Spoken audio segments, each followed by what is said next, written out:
Noah Steele stood across the street from the schoolyard and did nothing. Cars passed behind him. Children laughed somewhere beyond the gate.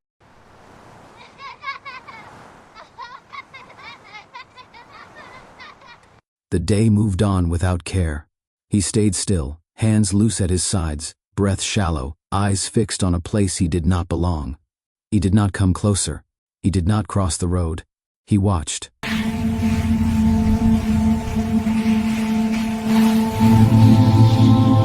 A group of children spilled out onto the yard. Backpacks bounced. Voices overlapped. One boy lagged behind the rest. Calm, observant. He moved with quiet certainty, like he trusted the ground beneath his feet. Noah's chest tightened. He felt it before he understood it. A pause in his breathing, a pull he could not explain. The boy stopped near the fence and looked around, scanning faces, waiting. Noah swallowed. The shape of the boy's face, the set of his shoulders, the eyes. Those eyes did not belong to a stranger. Noah's hand curled into a fist, then relaxed. He did not step forward. He did not speak. He did not smile. He stood there and faced a truth his success never prepared him for. Some losses do not announce themselves. They stand in front of you, alive, growing, untouched by your absence. Have you ever seen something that made your body react before your mind could catch up? Stay with this moment.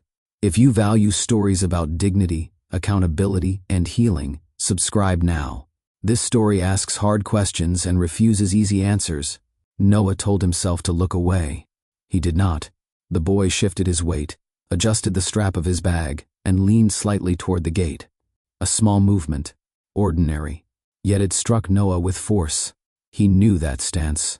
He used to stand like that as a child, waiting without asking, expecting nothing, but still hoping. Noah's breath slowed. His shoulders stiffened. His eyes stayed locked on the boy, as if movement would break something fragile. This made no sense. He had not come here with certainty. He had not come here with proof. Yet his body responded, as if the truth had already settled. The boy laughed at something another child said. It was quick, soft, unguarded. Noah's throat tightened. 6 years. 6 years of meetings, flights, decisions, applause. 6 years of believing life stayed contained within effort and discipline. None of that mattered now. The boy turned slightly, and the resemblance sharpened. The same gaze. The same quiet focus. The same way of watching before acting. Noah took a step forward, then stopped. This was not a moment he could rush.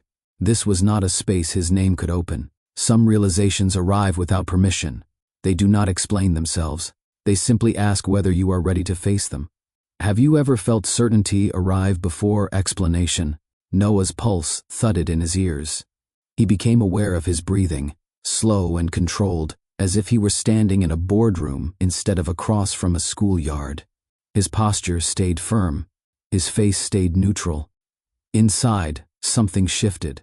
This reaction had nothing to do with logic. He had closed deals worth millions without a flicker of doubt. He had faced public pressure with ease. None of that prepared him for the way his chest tightened at the sight of a child who did not know his name. The boy reached for a water bottle from his bag. The motion was careful, deliberate. Noah remembered doing the same thing. The habit formed young. Move with care. Take up little space. Watch first. His jaw clenched. This was not nostalgia. This was recognition. No evidence sat in Noah's hands. No confirmation rested in words. Still, his body responded as if the truth had already settled somewhere deep and permanent. He pressed his tongue to the roof of his mouth and held still. If this boy belonged to him, then his absence had weight. If this boy was his son, then 6 years had already spoken for him. Some moments strip a man of excuses. They do not accuse. They reveal. Have you ever realized too late that silence made a choice for you? 6 years earlier, Elira Bennett walked into her home expecting quiet comfort. She had returned early. A small kindness planned. A dessert in hand she knew he would finish even while pretending he had outgrown it. The house felt wrong. No sound greeted her. No warmth followed her steps. Her heels marked the marble floor as she moved inside, each step steady, each breath controlled. She heard a voice upstairs. Her sister's. Elira stopped. Her mind resisted the sound at first, searching for another explanation. There was none. The truth waited without apology. She climbed the stairs slowly, hand firm on the railing, heart tight but calm. The bedroom door stood open. She stood in the doorway and saw everything. Noah near the window, shirt undone, Niel on the bed, wrapped in a sheet that did not belong to her. There were no raised voices, no rush to explain, no collapse into chaos, only choice made visible. Niel looked first, Noah followed. "Elira," he said. She did not answer with questions. She did not demand meaning from something already decided. She spoke once.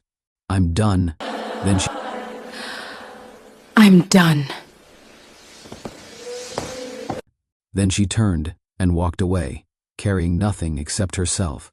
Have you ever left without shouting because staying would have cost you your peace? One silent moment ended a marriage. Another silent moment created a child who grew up without a father. This story did not begin with shouting. It did not end with revenge. It moved forward through restraint, choice, and consequence. Elira did not destroy anyone's name. She walked away and rebuilt a life where dignity stayed intact. Noah did not lose everything at once. He lost it slowly, through absence, through questions he never asked. Now he stands outside a schoolyard, facing a truth no title can soften. This is where the story truly begins. Because this is not about whether a man feels regret. This is about whether regret can turn into responsibility. This is about whether presence can follow absence without causing harm. This is about a child who needs safety more than promises. Have you ever walked away quietly and watched time carry the weight for you? Have you ever returned too late and hoped effort could repair what silence broke? Stay with this story to see what accountability looks like when love no longer comes first. Welcome to Love Tales with Mr. Easton. If you value stories rooted in dignity, growth, and real consequences, subscribe now. Share your thoughts in the comments as we continue.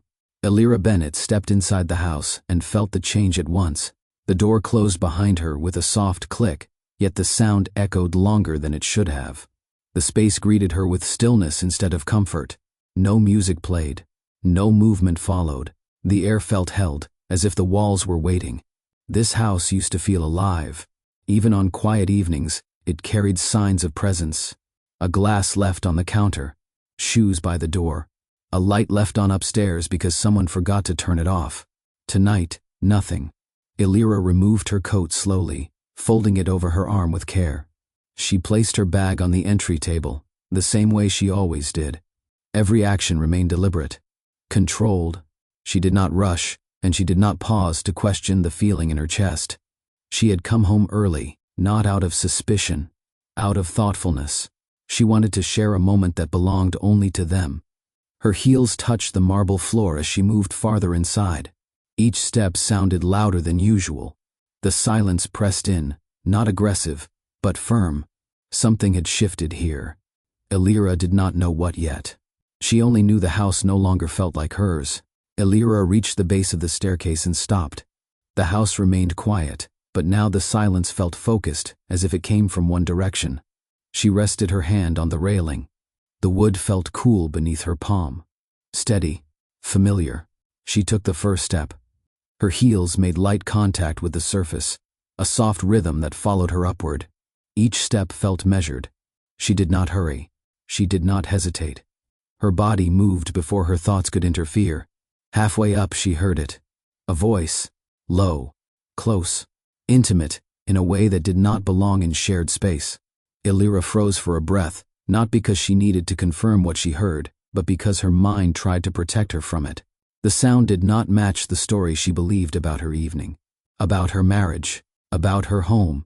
Then another voice followed. Her sister's. The truth did not arrive violently. It settled. Elira tightened her grip on the railing and continued upward. Her chest felt tight, yet her posture stayed upright. She did not feel dizzy. She did not feel weak. She climbed with control. Each step carried her closer to a moment she would never forget, even though she had not yet seen it. Some realizations meet you halfway. Others wait at the top. The bedroom door stood open. Elira stopped at the threshold, her body instinctively refusing to move forward or back. The hallway light spilled into the room, revealing just enough to erase doubt. Noah stood near the window, his back turned, shirt undone, as if the night had been interrupted rather than exposed. He did not look surprised. He looked unprepared. On the bed sat Niel, wrapped in a sheet that did not belong to her. The room felt too still, as though even sound understood it had no place here. Alira's gaze moved slowly, taking in details without panic. The angle of Noah's shoulders, the tension in his hands, the way the sheet slipped slightly as Niel shifted. This was not confusion. This was confirmation. Alira did not gasp. She did not speak. Her breath remained steady, though her chest felt tight. Her mind stayed clear in a way that surprised her. Everything she needed to know stood in front of her. The door being open made it worse, not because of exposure, but because nothing had been hidden well enough to suggest regret. Some moments break illusions without effort. They stand fully visible and wait for you to accept them. Alira stood there, unmoving, while the life she believed in ended quietly. Niel looked up first. Her eyes met Alira's, and in that instant the room shifted. Not with noise, with truth. Niel's expression changed quickly, moving through surprise, fear, and something else she could not hide. Guilt did not arrive as an apology. It appeared as avoidance. Niel's lips parted, as if words might soften what her presence had already confirmed. None came. She stayed seated, hands gripping the sheet, shoulders drawn inward, smaller than she had ever seemed before. Alira did not move. She studied her sister's face, not searching for answers, but recognizing absence.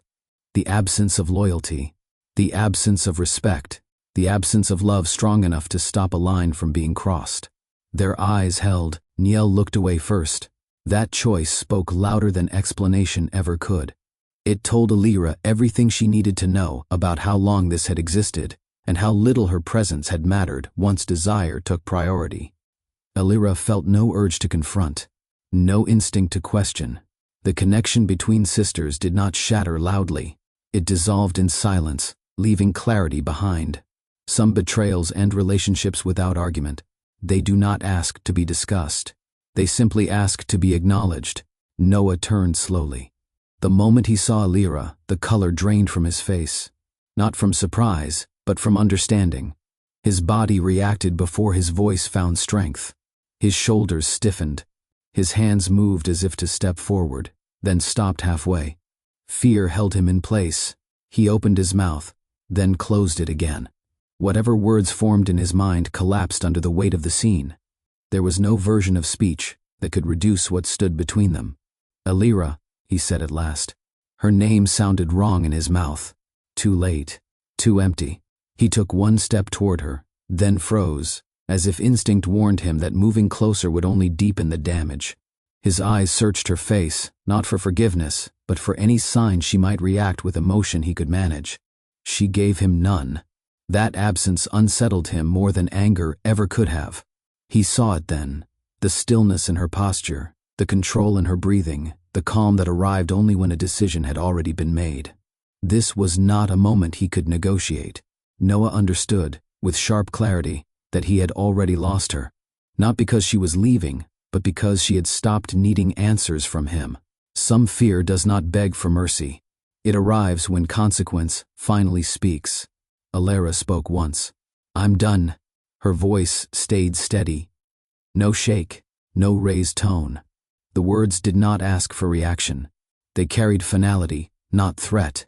She did not wait to see how they landed. Alira turned away from the doorway and walked back down the hall. Her steps remained even. Her breathing stayed controlled. She did not look back, because there was nothing left to see. Behind her, the room stayed silent. Noah did not follow. Niel did not speak. Nothing moved. Alira reached the stairs and descended without rushing. Each step carried her farther from a life she no longer recognized. She gathered her bag. She lifted her coat. Her hands did not tremble. The door closed behind her, with the same quiet sound it made when she arrived. Outside, the air felt colder, sharper, honest. She paused for a moment, standing alone under the open sky. Not broken, not unsure. Finished. Walking away did not cost her strength. It preserved it. She left without noise, without spectacle, and without regret. Because self-respect does not require explanation. It requires choice. The taxi pulled away from the curb without urgency.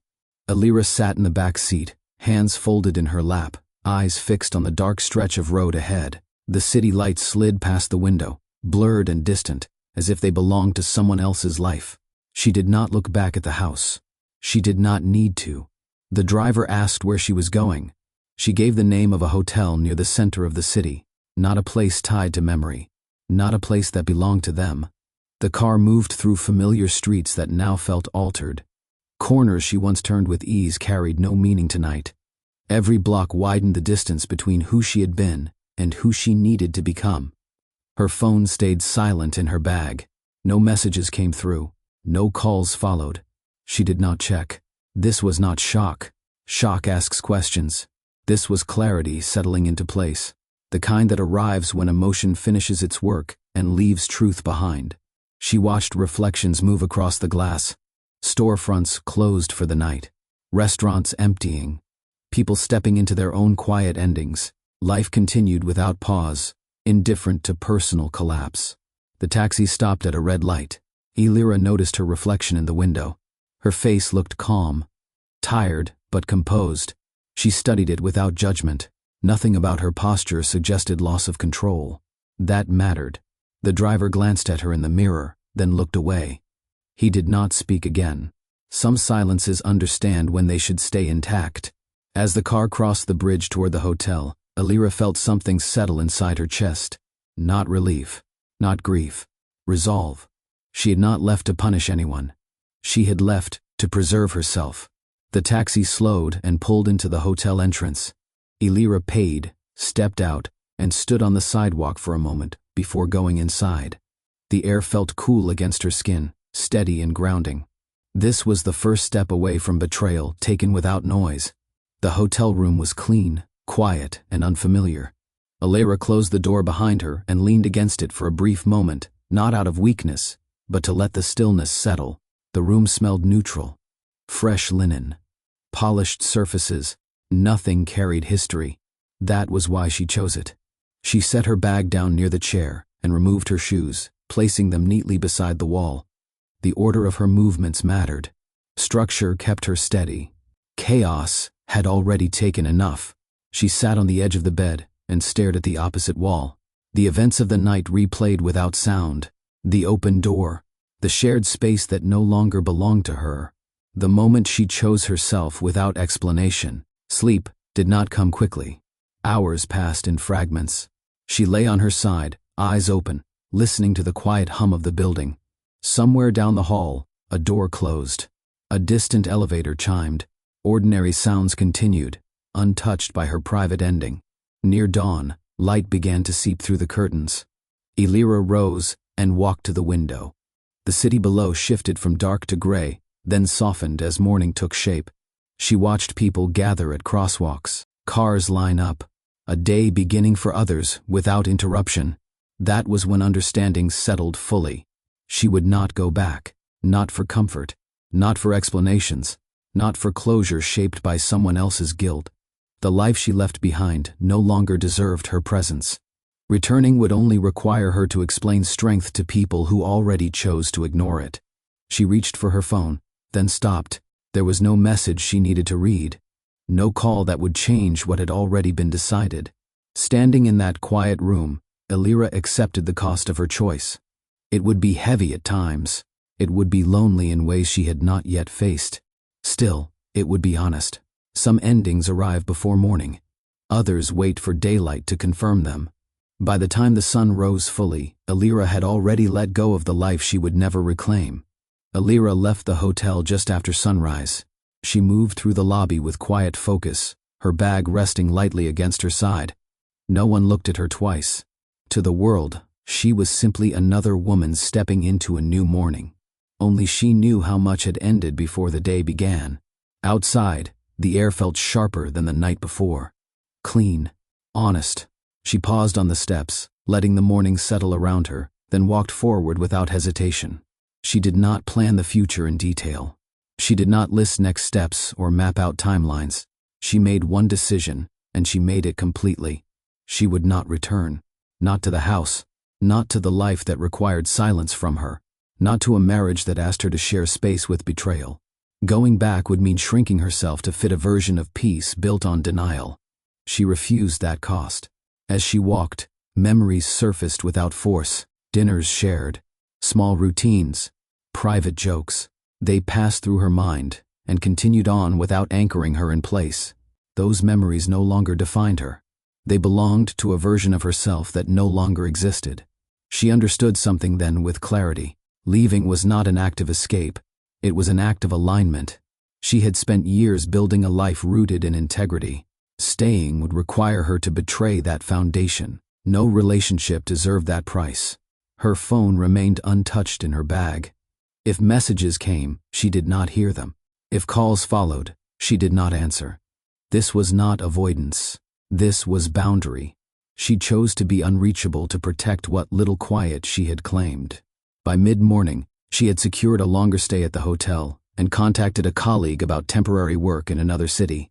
The conversations stayed professional, grounded, practical. She did not explain her urgency. She did not need to. Action replaced emotion. That was how she knew she would survive this. Some decisions do not come with certainty about the outcome. They come with certainty about what you refuse to tolerate. Alira walked forward, carrying only what she could justify to herself. Nothing more, nothing less. The realization arrived quietly. Weeks passed before Alira noticed the change. It did not come with panic or urgency. It showed itself through small shifts she could not ignore. Fatigue that lingered longer than expected. A sensitivity to smells she once barely noticed. Mornings that felt heavier than nights. At first, she attributed it to stress, to relocation, to rebuilding life from a single decision.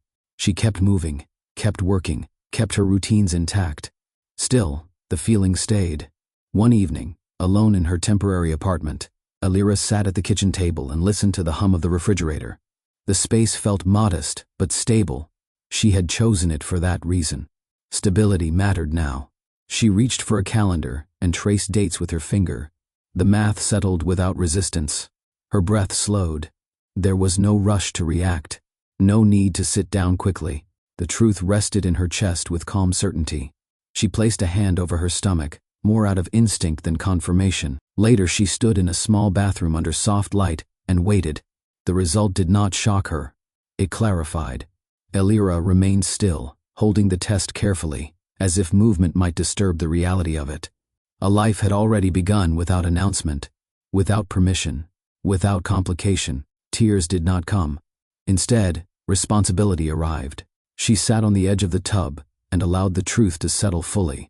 This child would be hers to protect, not as a secret shaped by anger, not as a consequence shaped by revenge, as a choice shaped by care. She did not reach for her phone. There was no call to make, no conversation that would serve the child growing quietly inside her. The man who helped create this life had already shown who he was when it mattered most. That knowledge brought peace rather than resentment. Alira made decisions that night without speaking them aloud. She would raise this child with honesty, with safety, with steadiness. She would not poison the future with bitterness from the past. Silence, she understood, could hold strength. Some truths arrive after loss, not before. Some responsibilities begin without witness. Alira turned off the bathroom light and returned to the living room, carrying the knowledge alone, prepared to build a life that required no explanation. The divorce moved forward without spectacle. There were no public filings filled with emotion, no statements released, no attempts to reshape the story for sympathy. On paper, it looked clean, efficient, respectable.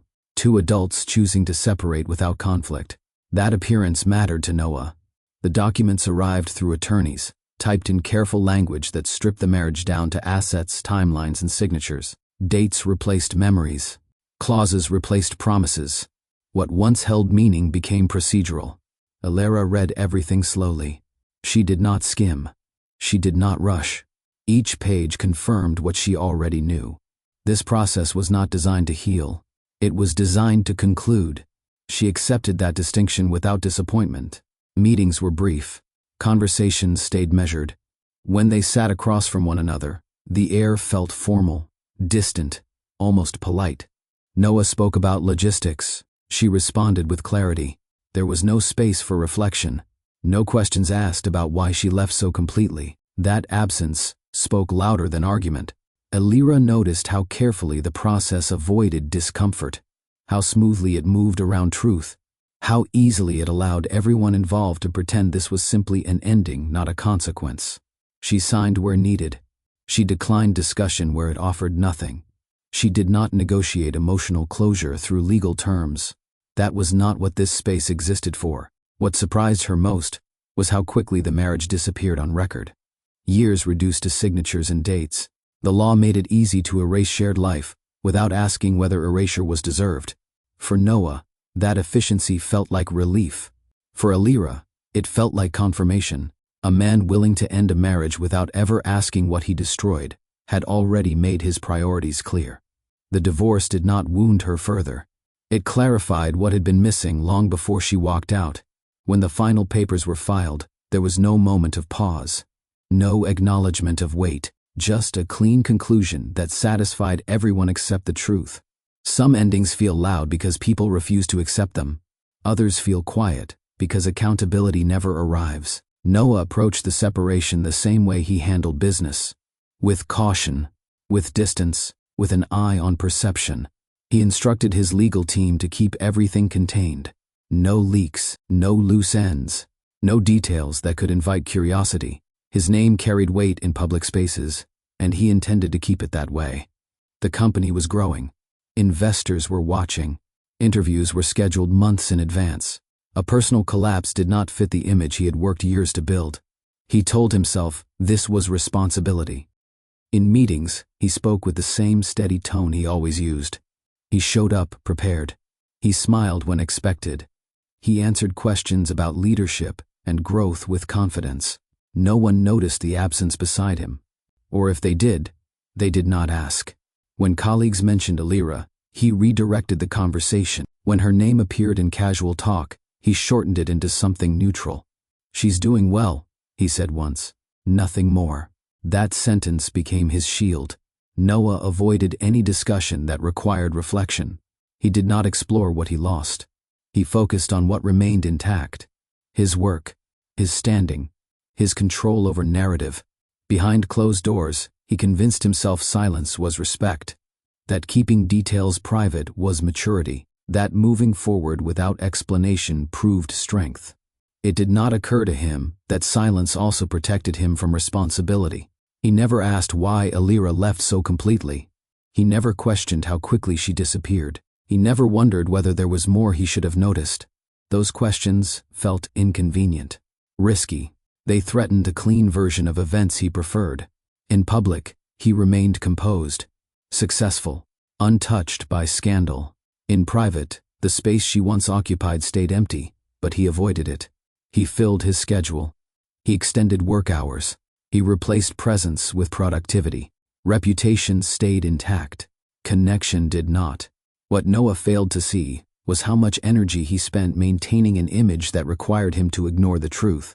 He protected his name carefully, believing that was enough. He did not realize that what you protect too fiercely can keep you from growth. Some people guard their image so tightly, they never examine the damage beneath it. Offers came quietly, dressed as concern. A larger settlement, a temporary apartment, already arranged. Access to resources that promised ease without questions. Elira listened without interruption. She let each proposal finish. She thanked no one and argued with no one. Her face stayed calm, her posture steady, her voice even. She declined every offer that came with strings. Money was never the issue. Neither was security. What she refused was the structure beneath the gestures. Each offer assumed continued access, a reason to remain involved, a way to soften distance without addressing why it existed. Elira recognized that pattern well. Comfort tied to control often arrives quietly. It offers relief while asking you to surrender ground you already fought to keep. It reframes dependence as generosity and expects gratitude in return. She wanted none of it. When attorneys suggested she reconsider certain provisions for peace of mind, she answered simply, "I will take what allows me to stand on my own." Nothing more. She refused the apartment because it sat too close to the life she left.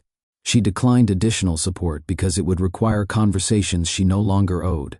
She chose simplicity because it asked nothing of her dignity. This was not punishment. This was alignment. Alira understood something many people miss. Accepting comfort from someone who avoided accountability creates a quiet imbalance. It places obligation where healing should be. It invites control to return under a softer name. She chose a smaller place, a simpler routine, a life built on her terms, even if it demanded more effort. The cost felt fair. No one could claim she stayed connected for convenience. No one could question her independence.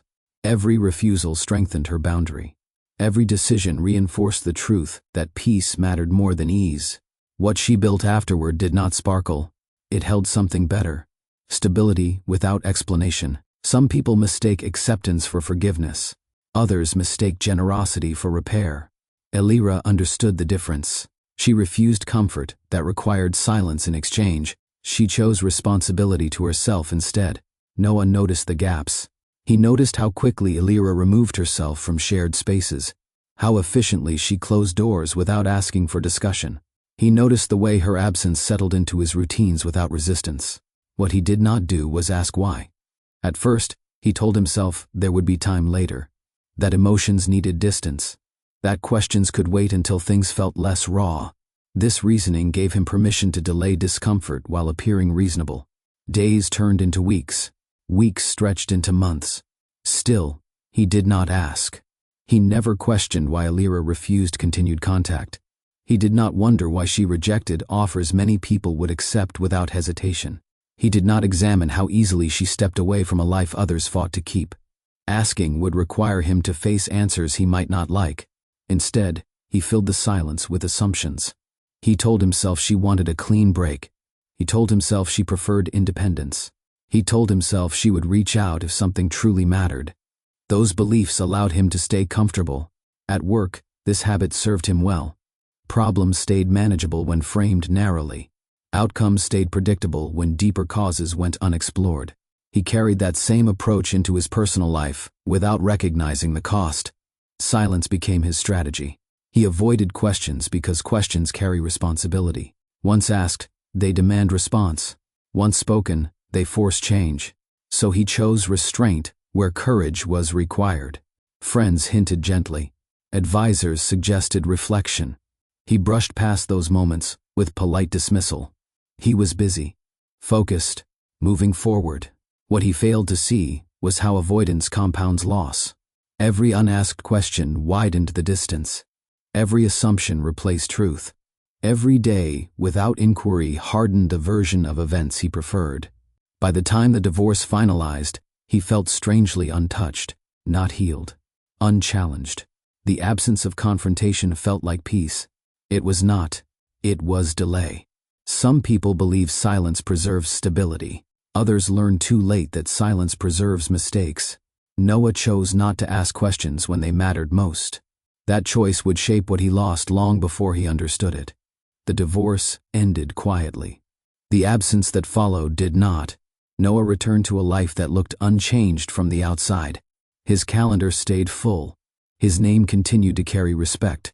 Meetings began on time. Applause followed results.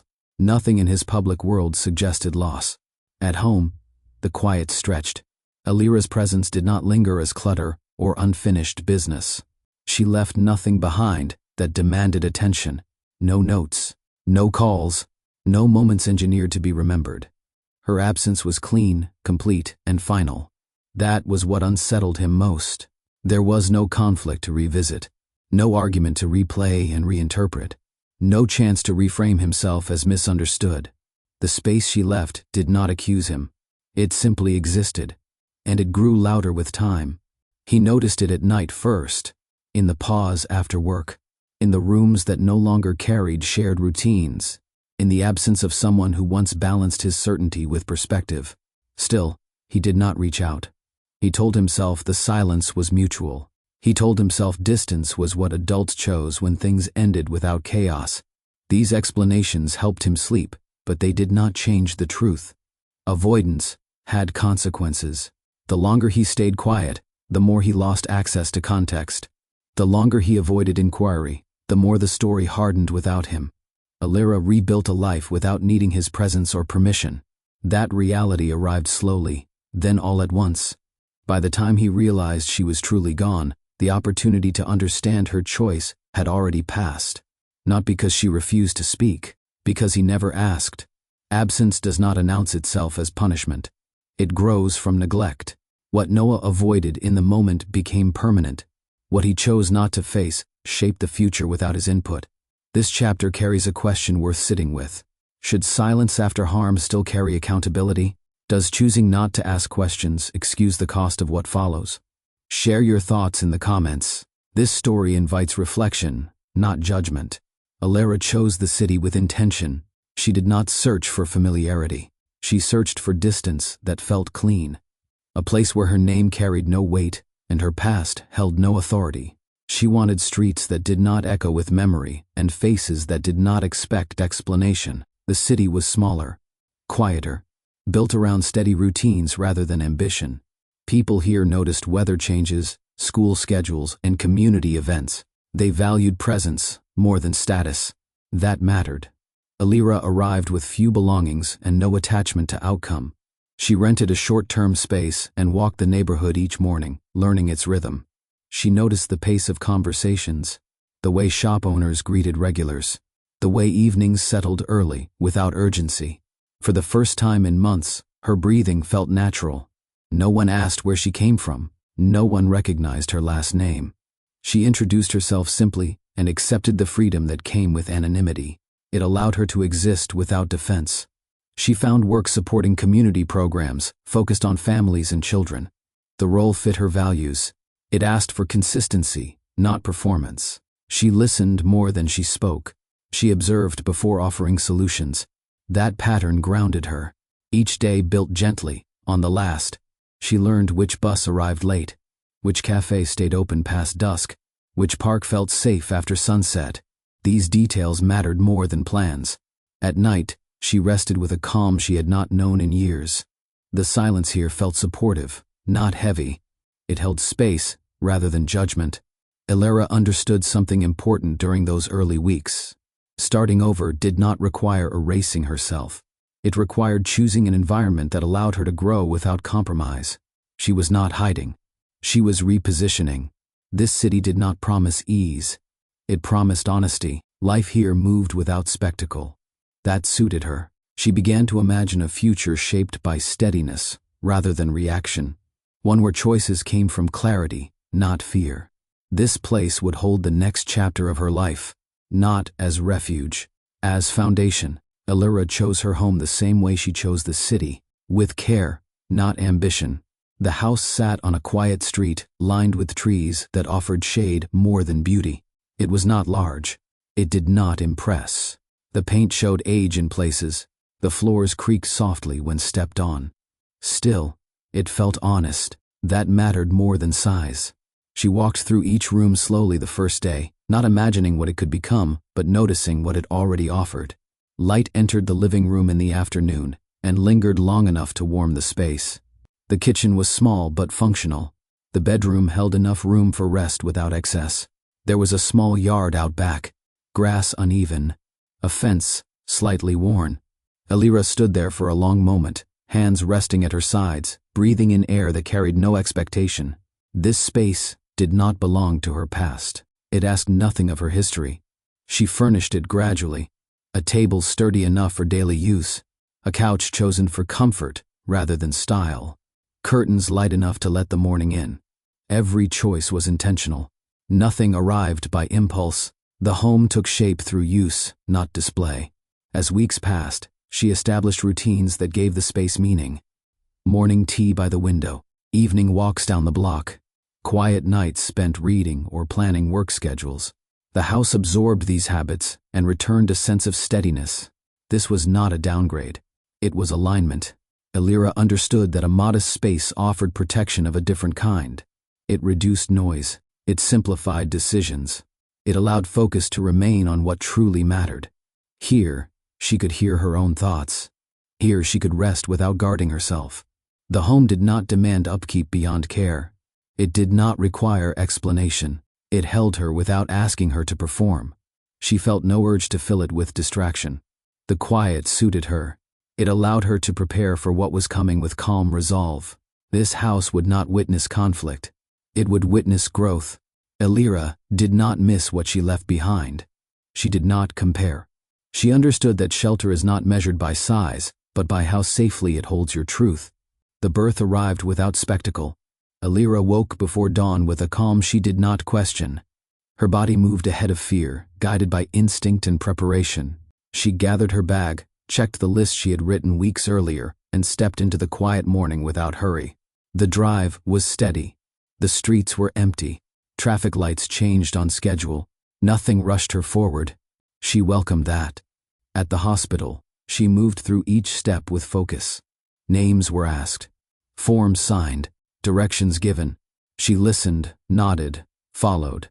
Her breathing stayed controlled, even when effort demanded more from her body than she expected. There was pain, but it did not overwhelm her. It passed through her with purpose.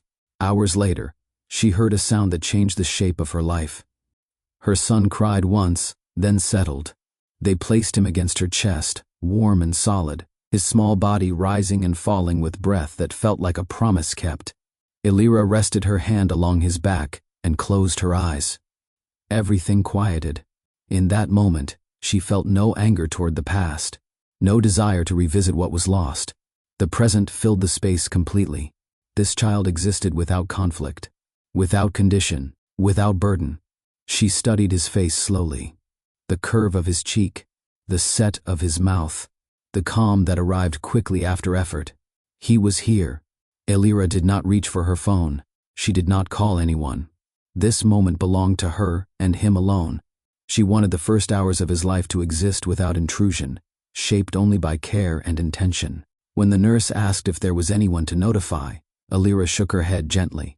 "I'm enough for now," she said. That answer felt honest. As the room settled and light filtered in through the window, Elira understood the depth of responsibility she had accepted. This life would depend on her presence, her steadiness, her choices. She welcomed that weight. Becoming a mother did not erase her past. It gave her clarity about what mattered moving forward. She held her son close and allowed herself a quiet smile, not of relief, of readiness. This was the beginning of a life shaped by calm truth. Elira waited before choosing his name. She did not rush the decision, even as nurses asked gently and forms waited on the counter.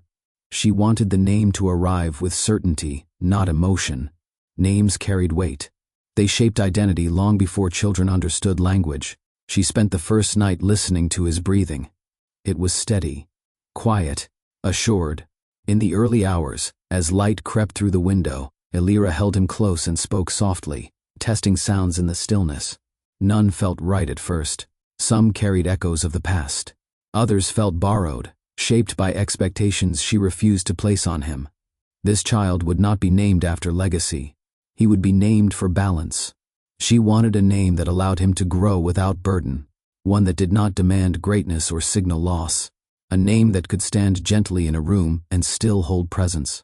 When it came, it felt simple. Kaylin. The sound settled in her chest with ease. It carried calm without weakness, strength without force, a name that did not rush forward but did not retreat either. She said it again, quietly. Kaylin. He stirred slightly, then relaxed. Elira smiled, not because she believed the moment held meaning beyond her own clarity, but because the choice felt right. It did not pull from memory. It looked ahead. She wrote the name carefully on the form, her handwriting steady. Each letter felt deliberate. Final. Kaylin Bennett. She chose to give him her last name without hesitation. This was not an act of exclusion. It was an act of grounding. She would raise him with honesty about his origins, but she would not confuse identity with absence. Her name would be enough. As the nurse collected the paperwork, Elira rested back against the pillows and watched her son sleep. Naming him did not complete the responsibility she carried. It clarified it. This child would know where he came from. He would also know who stayed. Elara understood that names do not protect children.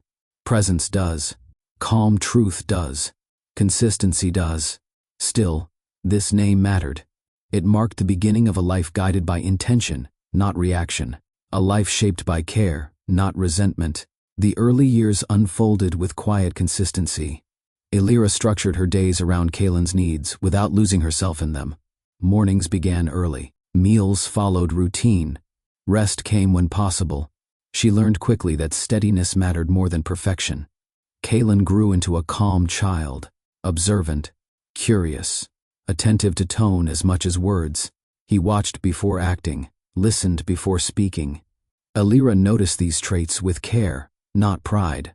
She created a home that valued honesty. Questions were welcomed. Feelings were acknowledged without becoming burdens. When Kaylin struggled, she did not rush to solve. She stayed close and guided him through understanding. There was no bitterness in how she spoke about the past. When he asked why their family looked different from others, Elara answered with clarity. "Some people are not ready," she said. "That has nothing to do with you." She did not add blame. She did not offer stories shaped by resentment. She allowed the truth to remain simple and safe. Kaylin trusted her because she never asked him to carry her pain. They spent evenings reading together, weekends at the park. Ordinary moments built something strong, the kind of foundation that does not draw attention, but supports everything above it. Elara balanced work and motherhood with discipline. She accepted help when it respected her boundaries. She declined when it asked for control. Her strength did not show through sacrifice alone. It showed through choice. Protection, she learned, does not require poison. Children learn through what they witness daily. Kaylin learned patience because he saw it practiced. He learned kindness because it was modeled, not demanded. Elara did not shield him from reality. She shielded him from unnecessary harm. That distinction guided every decision she made. As years passed, she watched her son grow with quiet confidence, not shaped by absence, grounded by presence. Motherhood did not harden her. It refined her. Kaylin moved through the world with quiet assurance. He did not rush into spaces. He observed them first. His teachers noticed how he listened fully before raising his hand.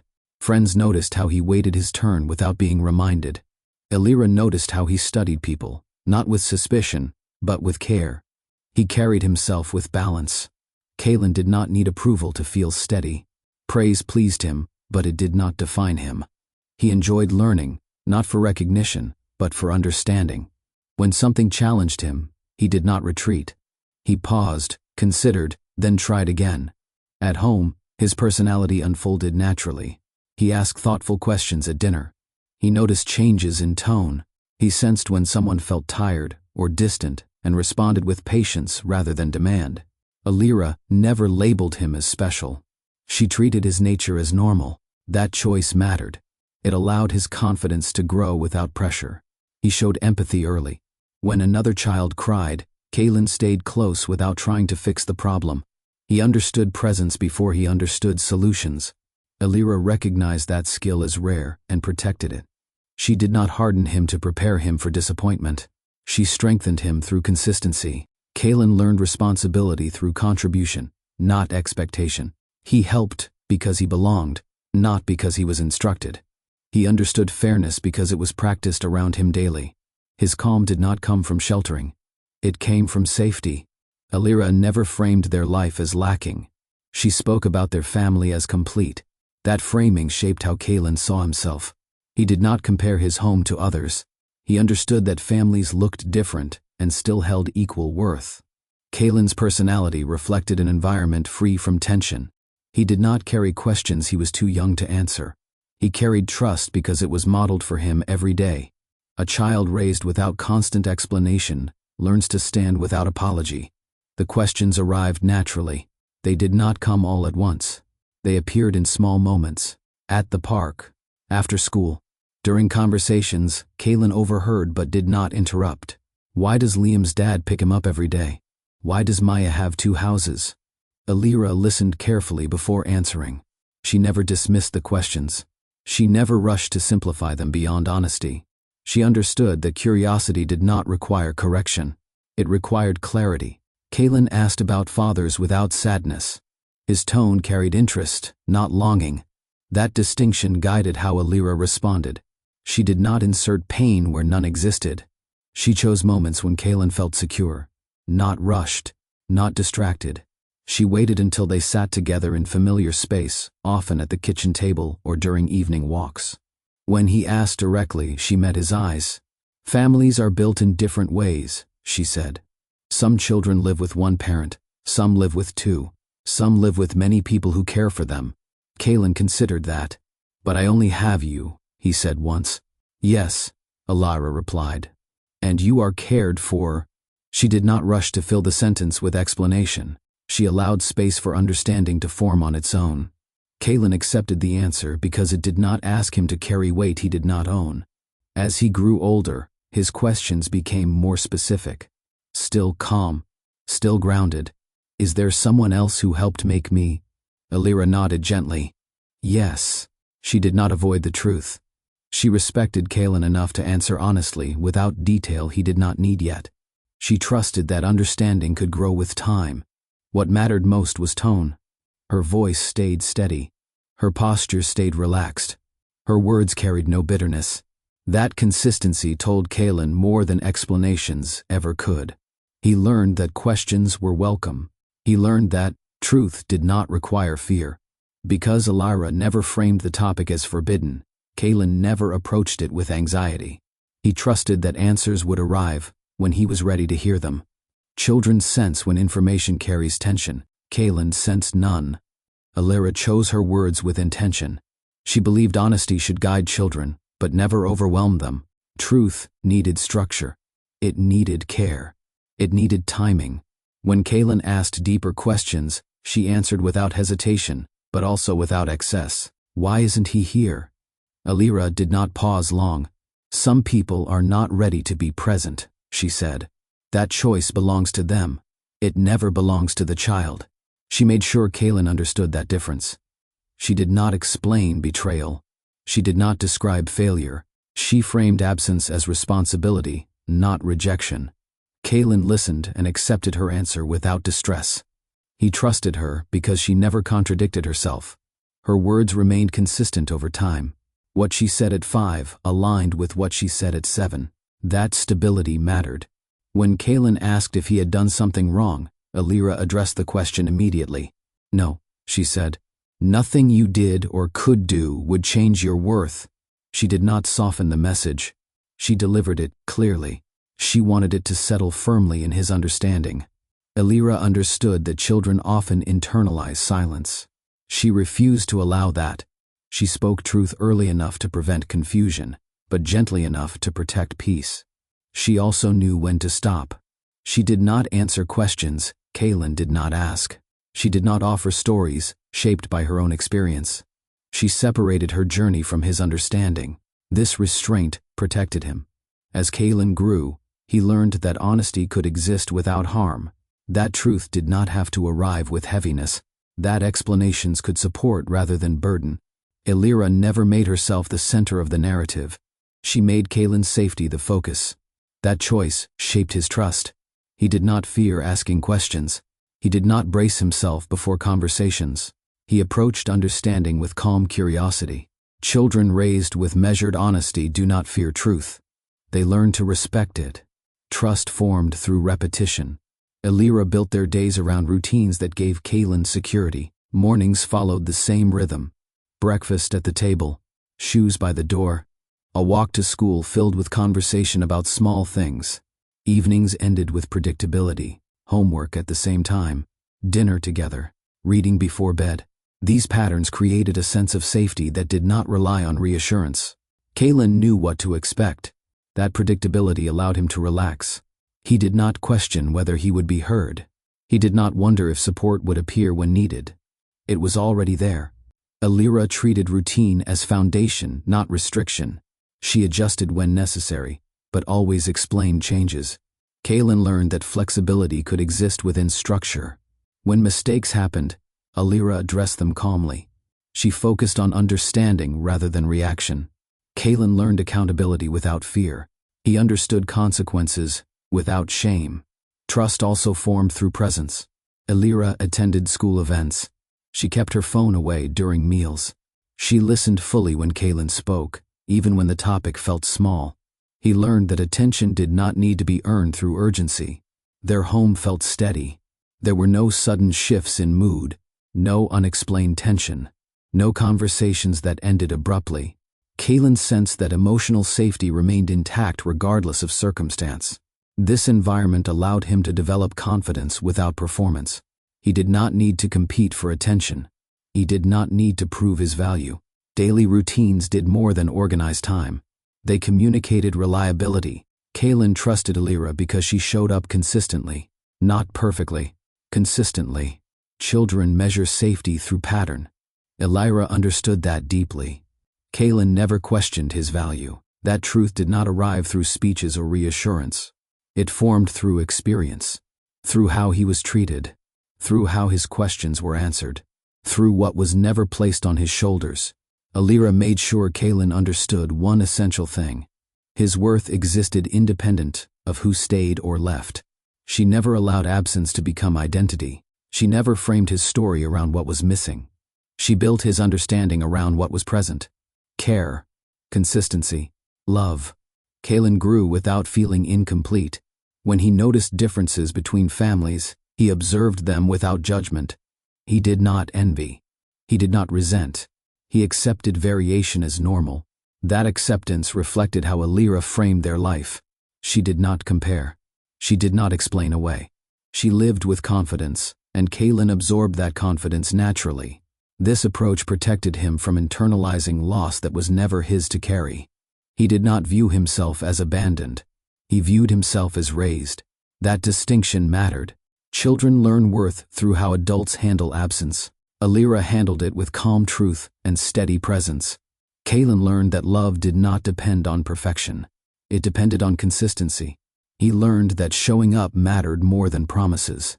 He learned that silence after harm still carried consequence, but it did not define him.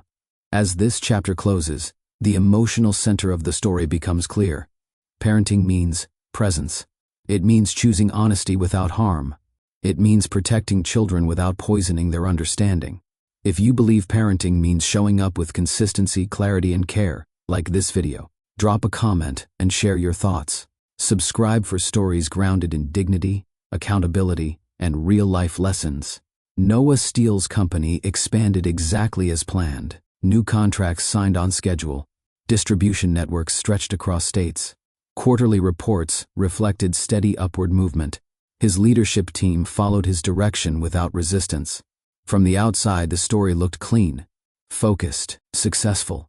He built systems that worked. He anticipated risks before they surfaced. He stayed ahead of competitors by refining processes rather than chasing attention. Investors trusted him because he delivered results without noise. The company became known for discipline. Noah liked that reputation. It matched how he saw himself.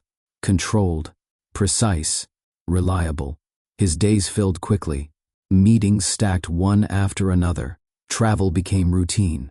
Airports blurred together. Hotels felt interchangeable. He measured time in performance metrics and projections, not seasons. Work gave him structure. What it did not give him was grounding. Noah noticed that success demanded constant motion. Stopping created space for thought. Thought invited reflection. Reflection risked discomfort. So he stayed busy. He framed this as ambition. At board meetings, his voice stayed even. His posture communicated confidence.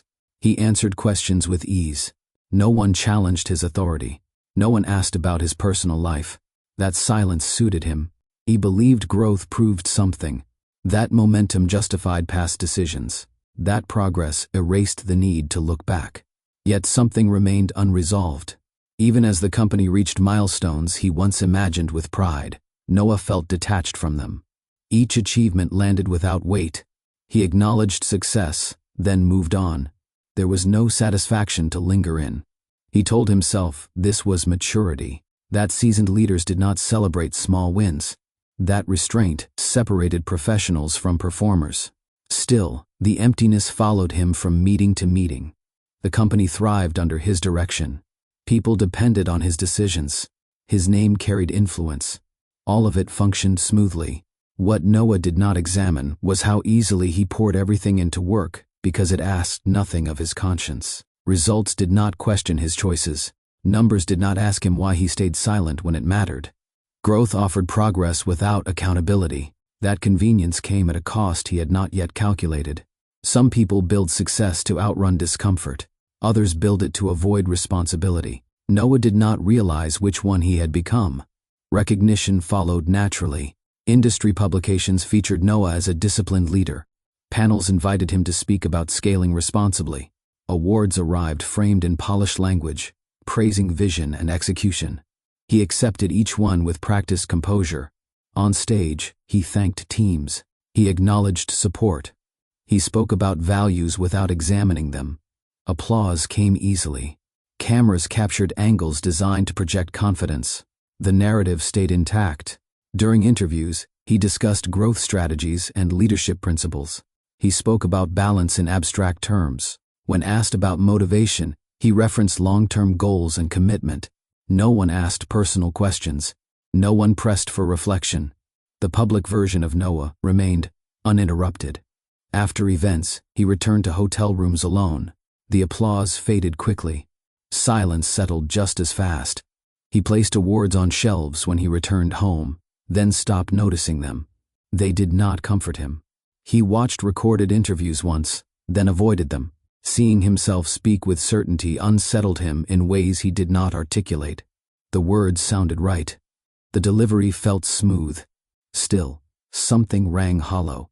He began to recognize a pattern. The more recognition he received, the less it satisfied him. Each award felt like proof of capability without meaning. He could build. He could lead. He could execute. None of it addressed the part of his life that remained unfinished. Public praise replaced inquiry. Visibility replaced honesty. He accepted both without resistance. At times, colleagues congratulated him privately, suggesting how far he had come. Noah nodded politely. He did not correct them. He did not mention what he left behind. The success was real.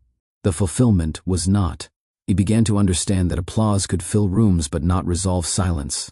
Interviews could shape image but not repair absence. Recognition validated skill but ignored character. Achievement, he learned, had limits. It could elevate status. It could not settle conscience. Noah continued forward because that was easier than stopping to ask why nothing felt complete. Niel did not remain in Noah's life long after the divorce. What began with intensity faded into tension. Trust fractured quickly. The connection carried weight it could not support. Conversations became cautious. Silences grew heavier. They tried to continue out of habit more than hope. Niel wanted reassurance Noah did not know how to give. He wanted simplicity she could not offer. The dynamic shifted from excitement to strain without resolution. Neither spoke about Alira. That silence lingered between them. It shaped interactions even when unacknowledged. Noah avoided the topic because it forced comparison. Niel avoided it because it exposed discomfort she did not want to face. Eventually, the relationship collapsed under its own weight. There was no confrontation, no argument worth remembering. They drifted apart quietly, both recognizing that what existed could not be sustained. For Noah, the ending felt expected. He did not grieve it. The absence of emotion surprised him more than the breakup itself. He realized then how little he had invested beyond distraction. The relationship served as avoidance, not connection. Niel moved on quickly. Noah did not ask how. What unsettled him was how easily the relationship disappeared.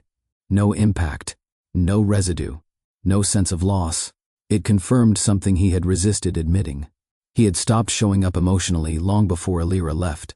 That realization stayed with him. Relationships required vulnerability. Vulnerability required accountability. He had avoided both. Work allowed him to remain competent without exposure. Relationships demanded presence he no longer practiced. The failure with Niel was not about incompatibility, it was about emptiness. Noah recognized that he could no longer build intimacy through avoidance. Still, he did not know how to correct it. He returned to work with renewed focus, using structure to compensate for what he could not fix internally. The relationship ended without closure because it never carried truth. Some connections collapse because they begin in avoidance. Others end because accountability never arrives. Noah's pattern repeated quietly, leaving him unchanged and unchallenged. Night arrived without relief. Noah returned home after long days and moved through his space without awareness. He placed keys down. He loosened his tie. He poured a drink he rarely finished. The apartment felt controlled, organized, silent. He sat in the living room with lights low, staring at nothing in particular. His phone stayed untouched. No messages arrived that required response. No one expected him. The quiet pressed in differently at night.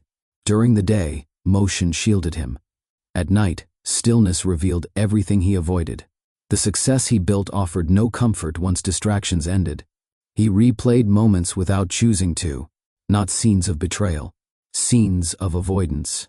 Times he could have asked questions, moments he chose silence over courage. He wondered when peace left him. Sleep came late and left early. His thoughts stayed active, circling without resolution. He woke feeling unrested despite exhaustion. The emptiness did not accuse him loudly.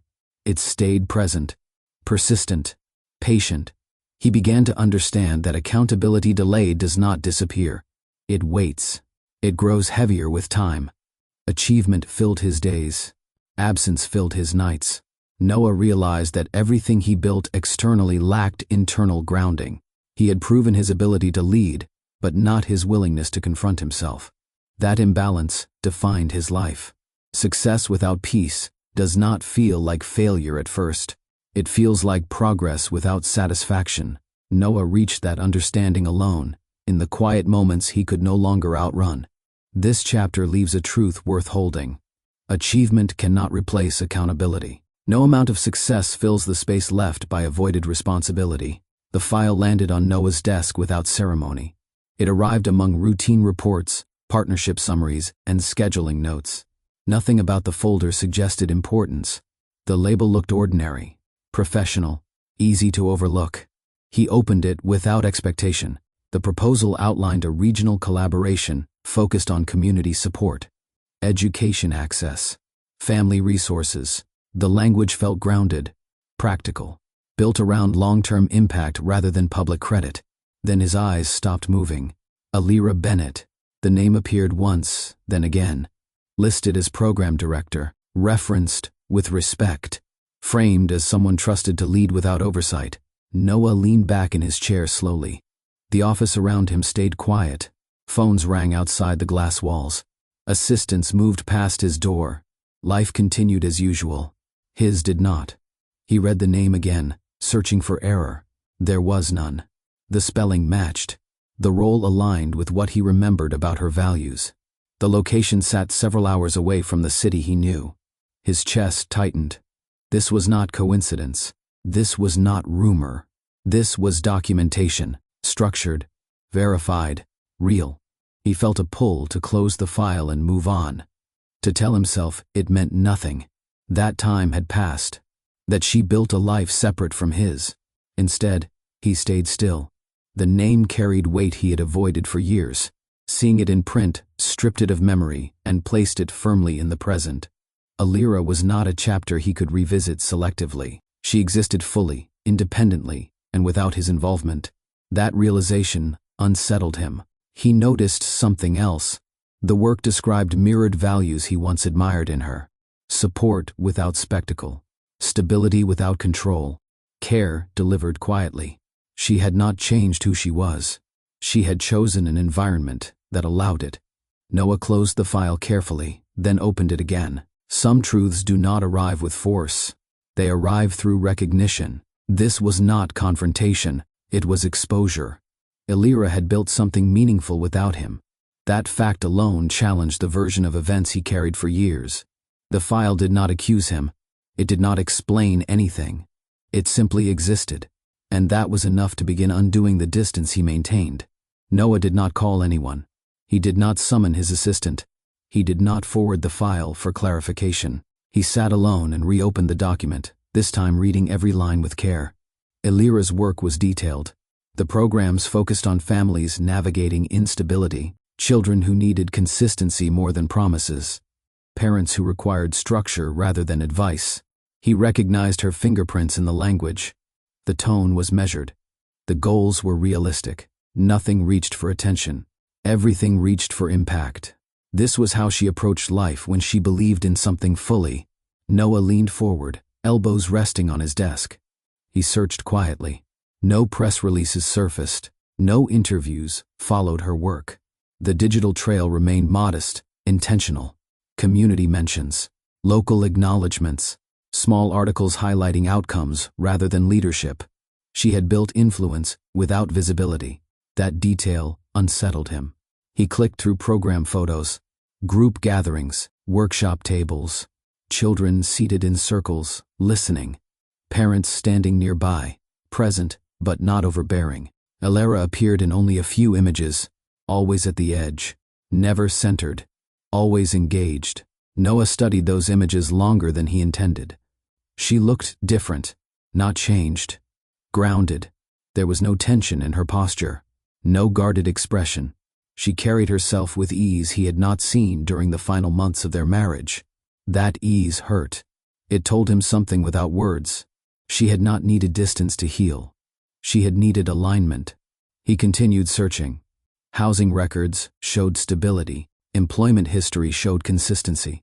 Everything pointed to a life built with intention rather than reaction. Noah realized how little he knew. Years passed without him asking questions, without him wondering what she chose or why. He assumed absence meant retreat. He assumed silence meant avoidance. The evidence in front of him suggested the opposite. Elira did not disappear. She redirected. That distinction mattered. As Noah leaned back in his chair, something shifted. The file no longer felt like information. It felt like context he missed by choosing not to look earlier. Truth does not rush to meet you. It waits until you stop avoiding it. The photo appeared near the end of the search results. It was not highlighted. It did not lead an article. It sat quietly beneath a short summary of a community fundraiser, tagged with a date and location Noah almost skipped past. He clicked it without expectation. Elira stood near the edge of the frame, dressed simply, one hand resting lightly on a young boy's shoulder. The setting looked modest. Folding tables, paper signs. People gathered close, not for attention, but for purpose. The boy stood slightly in front of her. Noah's focus narrowed. The child's posture caught him first. Calm, balanced. He did not cling. He did not lean away. He stood with quiet confidence, as if he trusted the space he occupied. Then Noah noticed the eyes. They were unmistakable, the same shape, the same depth, the same way of looking at the world, as if observing before deciding how to engage with it. Noah felt his breath slow as recognition arrived without warning. He enlarged the image. The resemblance sharpened. The child's hair fell in a familiar pattern. His stance echoed habits Noah carried since youth. Small details lined up with unsettling precision. Noah's chest tightened. This was not assumption. This was recognition layered over denial. Elira's hand rested on the boy's shoulder with ease. There was no tension in the gesture. No claim. No performance. Just presence. The caption beneath the photo described a family-centered initiative. It listed Elira by name and referred to the boy as her son. Noah stared at the word, son. He did not move for a long moment. The office around him faded. Screens dimmed. The sound of the building receded. All that remained was the image of a child who carried his reflection without ever knowing his name. The realization did not strike violently. It settled. 6 years of silence condensed into a single frame. A life existed beyond his awareness. Not hidden, simply lived without him. The photo did not accuse. It did not explain. It showed. And what it showed changed everything Noah believed about what he lost and when. Noah could not look away from the photo. He studied the boy's face again, this time without searching for proof. Proof no longer mattered. Recognition had already taken hold. It did not arrive with certainty shaped by logic. It arrived through something older and quieter. The boy was looking up at Elira, not with dependence, with trust. That detail struck Noah harder than resemblance ever could. The child's expression carried ease. He stood close without needing reassurance. He did not reach for her. He rested within her presence, as if it had always been reliable. Noah felt something shift in his chest. This was not a child shaped by absence. This was a child shaped by steadiness. He zoomed in slightly, then stopped. Invading the image felt wrong. The boy's gaze met the camera without awareness of what it would awaken in someone else. Noah noticed the posture again. Shoulders relaxed, feet planted. A quiet confidence that did not ask for approval. He recognized that posture because it mirrored how he stood before life taught him to armor himself. The realization settled fully. If this child was his, then the story he told himself for 6 years had been incomplete. Alira did not leave and disappear. She left and built. She did not hide. She protected. Noah leaned back in his chair and closed his eyes. Memory surfaced without effort. The night Alira walked away. The calm in her voice. The finality in her movement. He remembered thinking she was strong because she did not argue. Now he understood something deeper. She was strong because she chose responsibility alone rather than compromise with harm. The child in the photo carried that same quiet certainty. Noah opened his eyes and looked once more. This was not a moment for defense. This was not a moment for explanation. It was a moment for acknowledgement.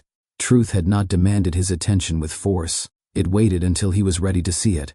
And now that he had, it could not be unseen. The file remained open on his desk. The photo stayed on the screen. Noah did not close either. Some truths arrive softly. They still change everything. Noah arrived early and stayed across the street. He did not park near the gate. He did not walk closer than necessary. He chose a spot where he could see without being seen, where distance offered a thin layer of restraint he knew he needed. The schoolyard filled slowly. Children filtered out in small groups, laughter rising and falling without pattern. Backpacks swung low. Shoes scraped pavement. Teachers lingered near the entrance, scanning faces with routine care. Noah stayed still. His hands rested at his sides, fingers relaxed but unsteady.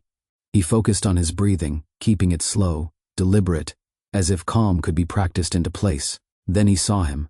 The boy stepped through the gate with measured confidence. He did not rush. He did not hesitate. He paused briefly, scanning the yard, then moved toward a familiar spot near the fence. Noah's chest tightened. The recognition arrived without force. It settled through posture, movement, presence. The way the boy stood mirrored something Noah remembered from long ago. The same quiet readiness. The same habit of observing before acting. He did not need confirmation. He watched as the boy adjusted his backpack strap and shifted his weight. A small motion, ordinary, yet Noah felt it fully. 6 years collapsed into that gesture. Noah's mind reached for explanation, for permission to doubt, but his body refused. His breath caught. His shoulders stiffened, then eased as he accepted what he could no longer deny. This child existed without him. The realization did not feel like loss in the moment. It felt like consequence arriving late, measured, unavoidable. The boy laughed at something a friend said. The sound carried easily, untouched by absence. Noah looked away briefly, then back again. He did not deserve closeness yet. He knew that. Watching from a distance felt appropriate, necessary. This was not a claim. It was acknowledgement. Some moments demand restraint rather than action. Noah stood there, silent, as the yard filled with movement. He did not wave. He did not step forward. He did not intrude. He watched his son exist in a world built without him. And for the first time he understood that presence was not something he could demand. It was something he would have to earn. Alira felt the shift before she saw him. It came as a tightening at the base of her neck, a quiet alert she had learned to trust. She was mid-conversation with another parent when the feeling settled, steady and insistent, telling her something in the space had changed. She finished her sentence without pause and turned slightly. The schoolyard looked the same. Children moved in familiar patterns. Parents gathered in small clusters. Nothing appeared out of place. Then her eyes found him. Noah stood across the street, far enough to pretend coincidence, close enough to confirm intention. He did not approach. He did not wave. He stayed still, his posture careful, his presence contained. Alira's breath slowed. She did not feel shock. She felt recognition layered with resolve. This was not a surprise born of chance. It was an outcome shaped by time, silence, and delayed courage. Her gaze moved back to Kalen. He stood near the fence, calm, engaged in conversation, unaware of the figure watching him with restrained intensity. Alira studied her son for a brief moment, grounding herself in what mattered most. Then she looked back at Noah. Their eyes met. 6 years did not rush forward. They compressed. The distance between them held weight, not hostility. Noah's expression carried uncertainty, not entitlement. He looked stripped of titles, standing without armor. Alira held his gaze without challenge. She did not step toward him. She did not turn away. Her stillness communicated something words were not needed for. This was not a scene for emotion. This was a moment for clarity. She nodded once. A measured acknowledgement, not invitation, not rejection. Noah remained where he was. Alira respected that. She felt no urge to protect herself from him. She had already done that work. What mattered now was protecting the environment she built for Kalen.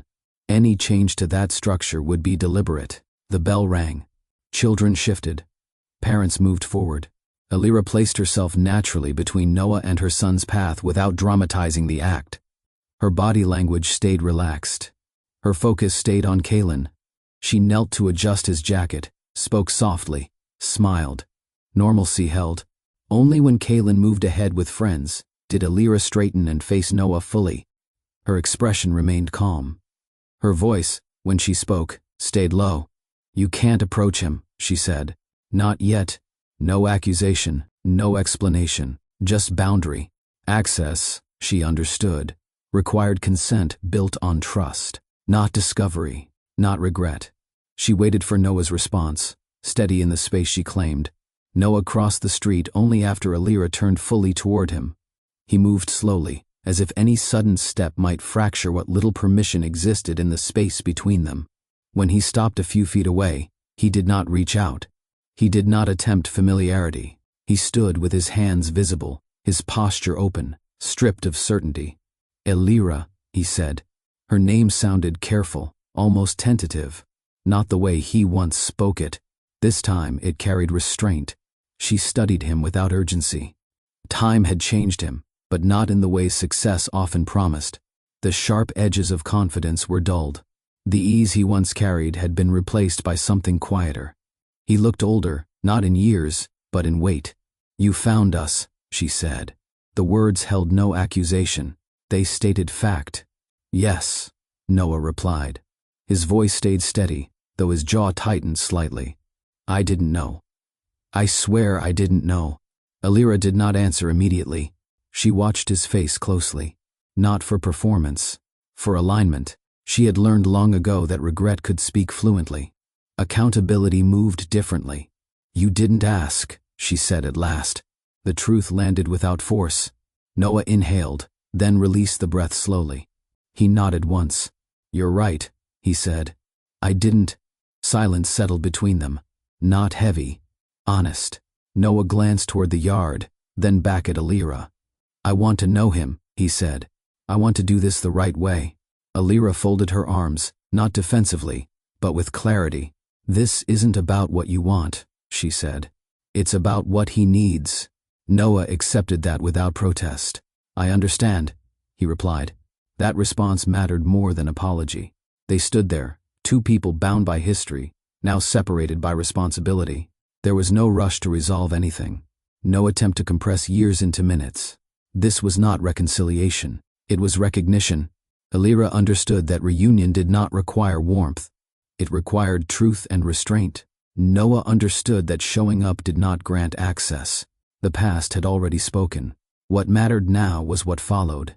Alira set the boundary with precision. She did not raise her voice.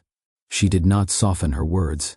She spoke as someone who had already weighed every consequence and chosen stability over emotion. "You won't meet him today," she said. "You won't approach him at school. And you won't make promises you haven't earned the right to keep." Noah listened without interruption. She continued, calm and clear. "If you want a place in his life, it starts with patience, with consistency, with respect for the world he already knows. Noah nodded once. I agree, he said. Tell me what that looks like. That question mattered. Elira studied him for a moment before answering. She wanted to see whether the request carried urgency or understanding. What she saw was restraint. He did not lean forward. He did not argue. This looks like showing up quietly, she said. No gifts, no announcements, no pressure. You don't get to correct the past by rushing the present. Noah accepted that without resistance. I'll wait, he said. Elira held his gaze. Waiting isn't enough, she replied. You also need to listen, to learn who he is, not who you imagine him to be. She paused, then added, and if at any point this becomes about easing your guilt instead of protecting his peace, it stops. Noah understood the weight of that condition. I won't make this about me, he said. Elira did not thank him. Gratitude was not owed for responsibility. She glanced toward the yard once more, ensuring Kaylin remained engaged and unaffected. Normalcy mattered. She would not allow disruption to reach him before foundation existed. This is the only path forward, she said. You don't get access by blood. You earn it through presence. Noah accepted the boundary fully. There was no negotiation, no bargaining, no attempt to shift terms. He understood that entitlement had no place here. Elira turned to leave. As she walked away, she felt no doubt about the line she drew. Boundaries, she knew, were not walls. They were instructions. Access to a child is earned, not claimed. Elira treated boundaries as commitments, not negotiations. She outlined them clearly, without emotion attached. No meetings at the school. No sudden appearances. No gifts framed as generosity. No stories shared before trust existed. Every condition served one purpose, to protect Kaylin's sense of safety. She explained the structure once and did not repeat herself. Visits would happen in neutral spaces, short at first, predictable, always with her present. Noah would not correct Kaylin. He would not offer explanations about the past. He would not promise anything about the future. Elira watched Noah closely as she spoke. She looked for impatience, for discomfort disguised as agreement, for any attempt to soften terms. She found none. What mattered to her was not compliance. It was understanding. These boundaries are not punishment, she said. They are protection. For him, for me, for you too. Noah nodded. He did not interrupt. Elira continued. If you feel pressure to rush this, say so. If you feel tempted to explain yourself, stop. This isn't the space for that. She paused, letting the words settle. This only works if you accept that you are entering a life already built. You don't get to rearrange it. Noah met her gaze. I understand, he said. She believed him, not because of his tone, but because of his stillness. He did not fidget. He did not lean forward. He did not defend himself. Elira felt no need to justify her choices further. She had learned that boundaries lose strength when over-explained. What she offered was access through responsibility, not permission through guilt. That distinction mattered. Elira did not frame the process as redemption. She framed it as consistency. She expected Noah to show up the same way every time, even when nothing seemed to change. Boundaries, she knew, reveal character over time. They test patience without conflict. They expose entitlement without accusation. This was where accountability would begin, not with words. With restraint, Noah accepted the boundaries without qualification. He did not ask for exceptions. He did not suggest alternatives. He did not frame agreement as sacrifice. He listened, absorbed the structure Elira laid out, and aligned his behavior to it without delay. That choice marked a shift.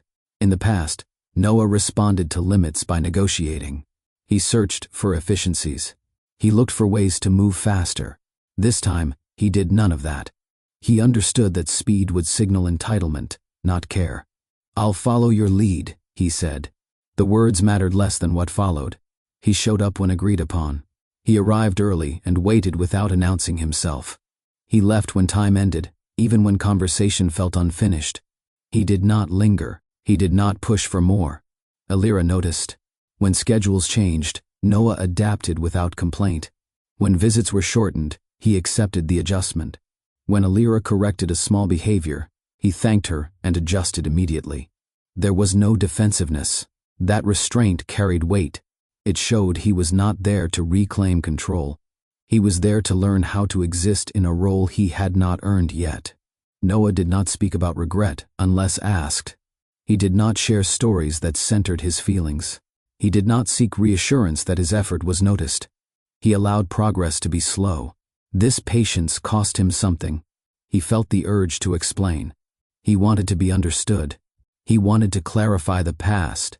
Each time that impulse surfaced, he let it pass. He understood something new. Agreement without resistance is not silence. It is discipline. By choosing not to argue, Noah acknowledged the harm of his earlier choices. By refusing to rush, he accepted that trust required time he could not compress. Elara watched this pattern repeat across weeks. Consistency replaced intensity. Predictability replaced persuasion. She did not reward him with praise. She did not soften boundaries prematurely. She allowed time to do its work. Noah's agreement did not guarantee success. It created possibility.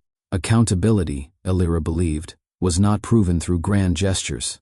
It was revealed through how someone behaved when nothing was owed to them. Noah was learning that lesson in real time. The visits began without ceremony. They happened in places that felt ordinary. A small park near Elira's neighborhood. A library reading room with wide tables and soft light. Sometimes a cafe where families passed through without attention. Elara chose these spaces carefully. Nothing that elevated the moment, nothing that turned presence into performance. Noah arrived early every time. He sat where Elara indicated. He waited for Kaylin to approach on his own. He kept his phone away. He spoke only when spoken to. When Kaylin chose distance, Noah respected it without shifting closer. Elara watched the rhythm. At first, Kaylin acknowledged Noah with curiosity more than interest. He noticed the man's posture, the way he listened, the way he did not interrupt. Kaylin tested the space by speaking about school, about a book he liked, about a game he played with friends. Noah followed Kaylin's lead. He asked open questions. He avoided praise that felt inflated. He did not compare. He did not explain who he was beyond what Elara had already shared. He allowed himself to be present without defining the relationship prematurely. Time passed in small increments. Some visits felt brief. Others stretched longer without effort. Elara ended each one on schedule. Noah stood when it was time to leave and said goodbye without disappointment showing on his face. That restraint mattered. Kaylin began to anticipate the visits without anxiety. He prepared questions. He shared observations. He noticed that Noah remembered details without writing them down. The consistency built trust slowly, the way it always does. There were no gifts, no attempts to impress, no stories meant to shift perception, just presence shaped by patience. Elara felt her guard remain intact, not because Noah pushed against it, but because he respected it. Quiet visits did not demand resolution. They allowed space for understanding to grow without pressure. Trust, she knew, forms when nothing is required. These visits were not about proving worth. They were about showing reliability. In that simplicity, something real began to take shape. Noah learned to listen before speaking. This did not come naturally at first. Years of leadership trained him to clarify, to respond, to guide conversation toward outcome. With Kaylin, those instincts worked against him. Elara corrected this early, quietly. "You don't need to answer every pause," she said once. Let him finish. Noah adjusted immediately. He allowed silence to exist. He let Kaylin complete thoughts without interruption. When Kaylin changed subjects abruptly, Noah followed without redirecting. He learned that listening required surrendering control. Kaylin noticed. He spoke more freely when he felt heard. He asked questions without fear of correction. He shared stories without glancing toward Elara for approval. That shift told her everything she needed to know. Noah did not explain the past. When Kaylin asked simple questions about work or travel, Noah answered plainly. When questions edged toward identity, Noah deferred gently. "That's something your mom can help with," he said. "She knows you best." That humility mattered.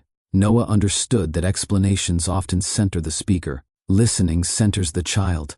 He practiced the difference deliberately, even when it felt uncomfortable. He learned Kaylin's preferences, which books held his attention, Which topics made him thoughtful?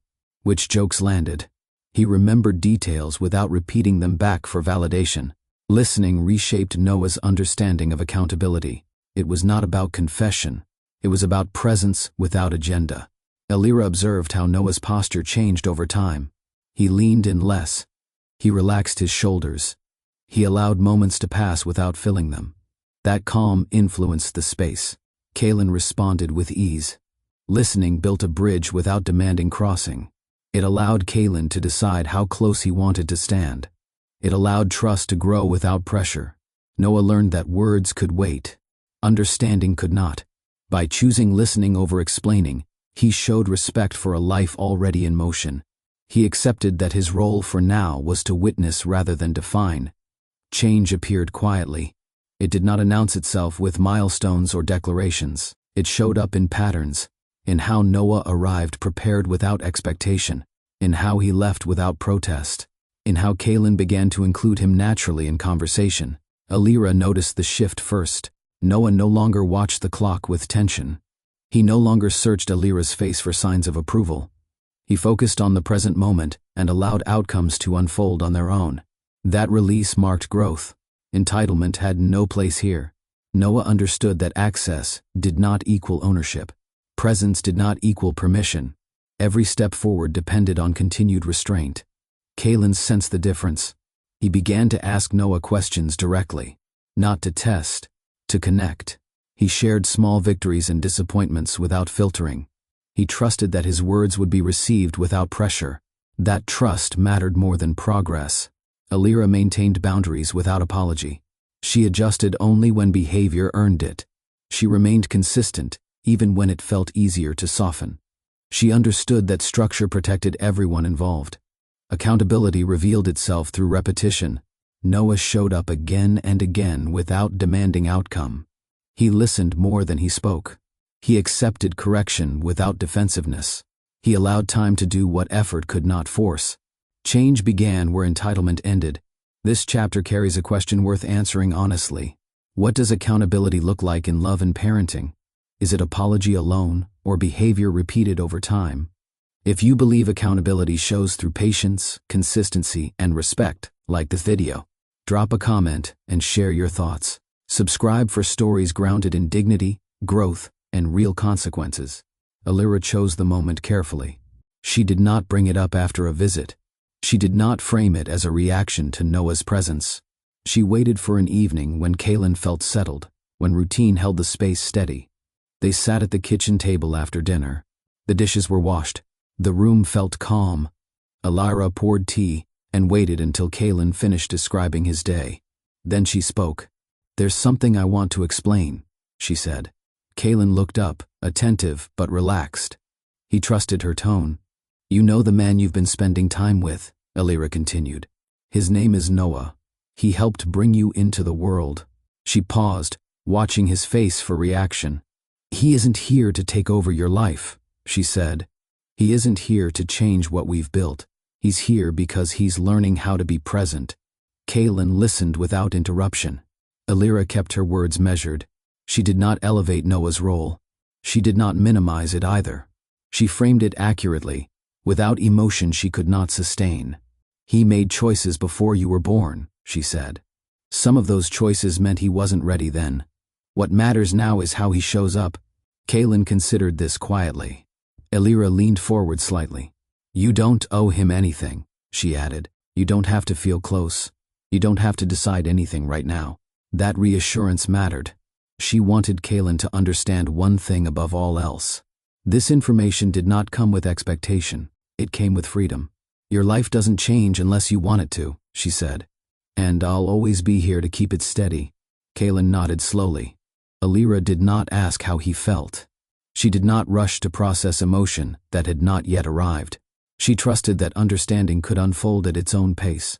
Truth, she believed, should arrive without pressure.